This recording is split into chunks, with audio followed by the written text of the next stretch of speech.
postavljaju se tu neka pitanja uopšte da li je danas radnik žrtva ili heroj, to više uopšte ne možemo da znamo, je li on protagonista ili antagonista.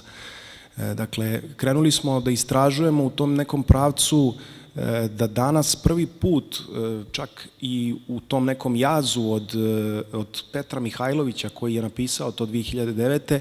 Vi danas imate jednu dosta čudniju, da ne kažem paradoksalniju situaciju u kojoj radna mjesta navodno postoje, ali su plate brutalno male. Tako da dolazite do tog svojevrsnog apsurda, a to je da nema ko više da radi i da smo krenuli od toga šta bi bilo kada bi ti radnici zaista jednog dana prestali da rade i da slave taj život na hlebu i vodi, slaveći ga tako zajedno sa svojom porodicom, pa makar ga slaveći čekajući smrt.